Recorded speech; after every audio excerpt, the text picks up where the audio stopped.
Now, this is the one I have to insult when it comes to movies. Because I remember a couple of days ago doing a movie, well, reviewing a movie called Iron Needle, right?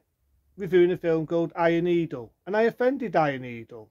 Because in 1986, a lot of people said that Iron Needle was a rip-off, it was just a cartoon copy of Top Gun, right? A lot of people said that, right? But it's not, and I offended it. And I actually like Iron Needle. I like it because to me it was an adventure film. Definitely was an 80s film, and it was an adventure film. It's about a young lad who could fly airplanes. His father gets captured. He becomes a prisoner in a war camp, and he gets chained up by James Jr. You might remember him in Oscar and the Gentleman. He played in Jaws 3. And he also was in Enemy Mind. Damn good film if you've never seen Enemy Mind. I might review that one day around the road. But nevertheless, a damn good film. Now, this is the film, the rants I'm going to say, because it will be a fucking rant.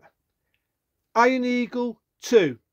I actually, this is coming from the fucking art, 8 Iron Eagle 2.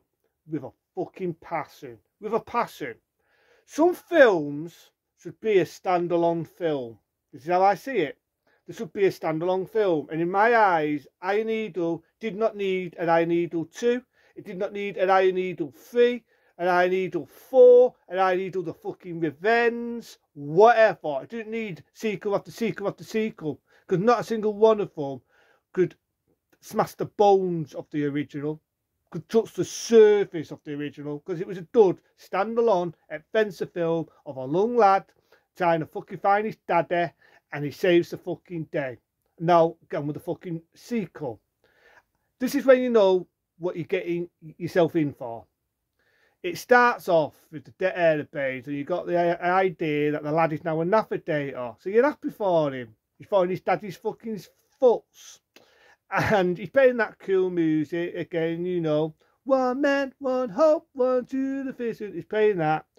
Long behold, some fucking dead airplane from the middle of nowhere fires along and blows him up with a rocket launcher. Not making this shit up, blows him up and kills him. He blows a star up from number 1, blows him up, and that's your opening. That's what you get from your opening. So all that shit he went through in the original, being chained up by James Jr., being chained up to be like a navigator, fires airplanes, all the adventure, blowing up the baddies, blowing up the main villain, saving his daddy. That was done for nothing. That was done for fucking nothing. Just to see him get bloody blown up by a missile at the opening, that just fucking pisses me off. It pisses me the fuck off. To see the star from the original get fucking killed in the opening, that is when you know what fucking film you're getting for. This film has never been released on DVD. I've only ever had it on a VHS rip, because I forgot about it. And I've seen why I forgot about it. I say, oh God, now I know why I forgot about it. They killed my main star off. Everything he went through for fucking chat shit. They come with the rest of the film. The bits I can remember, because it is a very forgettable film, unlike the original. So you got Alex James Jr. For some reason now he's chaining all these young people to be navigators. Did he not in the original one left the force? He left the force because he didn't achieve the politics and all the shit and all his men dying. So why the fuck would he go back into the army to chain young people? But for some reason he is. And he's fixing jet airplanes and he gets promoted to chain young people. He finds out our mate got killed. But again, doesn't seem very upset. He taught him and changed him and everything, and not one tear comes out of Alex James Jr. But he's the only highlight in the film. In my eyes, the only decent character in the film is Alex James Jr. So I'm not going to speak too ill on him there. Because he's the only decent actor in it. The rest of the actors, fuck it, I love doing it, why not? Pieces of fucking wood. They are pieces of cardboard. That's an insult on this, because that has purpose. Pieces of fucking wood. And when you think about it, when people say, oh, Iron Needle, man, it was a rip-off of Top Gun. No, this is a rip-off of Top Gun. Where are they? You get So I saw my bald head for half an hour. You get a young lad who is, to me, is a Tom Tooze wannabe. Remember when Tom Tooze had debt airplanes? Remember they had debt suntasses, I meant to say. Remember when Tom Tooze has debt suntasses? Like these. They look cool, I look like a prick. Right? And he looks cool like me.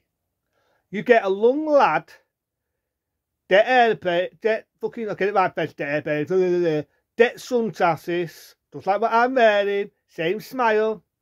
Just like Tom Tooze, same spiky hair, like how Tom Tooze had it in Top Gun when he was in his heyday.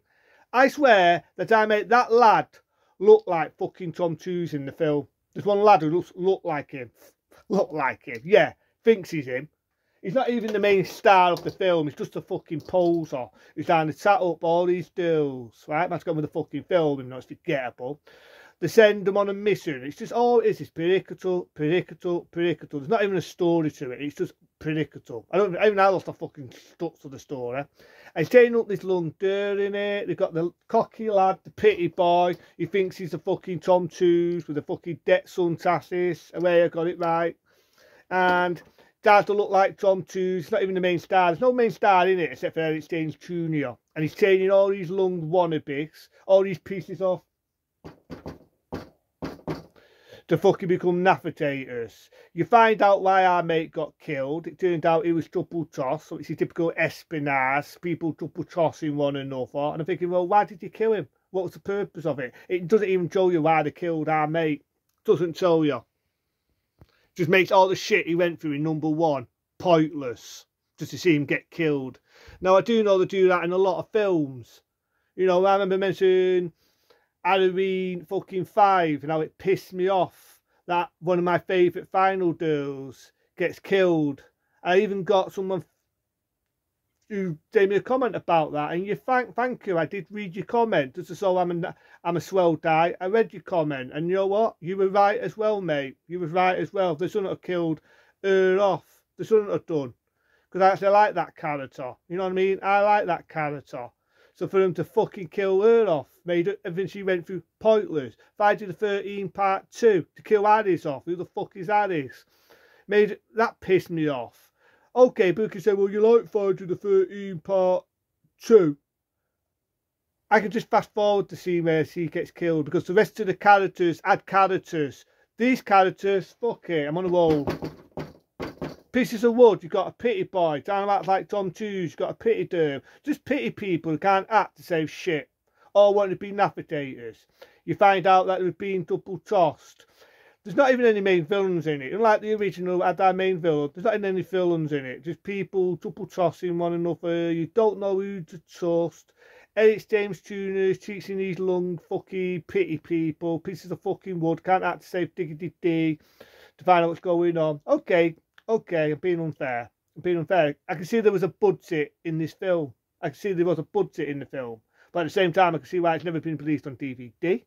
It's boring. It's too much politics. The characters, there's no fucking character beyond any of them. They killed my favourite star off. It made all the shit he went through pointless. The only decent thing is that it's James Jr. So I'm going to give it 1 point because I like him. Because he's the only decent thing in this film. Danny, they don't like the fact that he had no emotion, that you find out the lad he chained up in the original got killed, doesn't cry or anything. They have a remembrance over that lad at the end. End of movie. It's forgettable. It's boring. There's barely any action in it. The dead airplanes, okay, 1.5, because that's some of the decent bits there. They've got a few good action scenes with the dead airplanes. But in all fairness, if I want to see dead airplanes and lots of action, I'll watch the original. If I want to see dead airplanes and missiles, I'll watch fucking Top Gun. The reason why I'm not going too mad is because the sequels were worse. They were actually worse. The third one was more about politics. The fourth one was made for TV, and it fucking souls. The only decent thing about any of the sequels is it had Eric James Jr. in them all. And it's like, to me afterwards, so I can't even defend that because it's just racing the man's tyrant, a damn good actor, and they're racing his tyrant doing TV fucking movies. But this one, it's epitome of shit. It's shit. It made everything what the lad went through pointless. You got actors you don't root for because they're all fucking pretty and they can't act to say shit. Fuck it, I'll do it again. Pieces of fucking wood. What can I say about fucking Iron Eagle 2? It's fucking shit. See you later.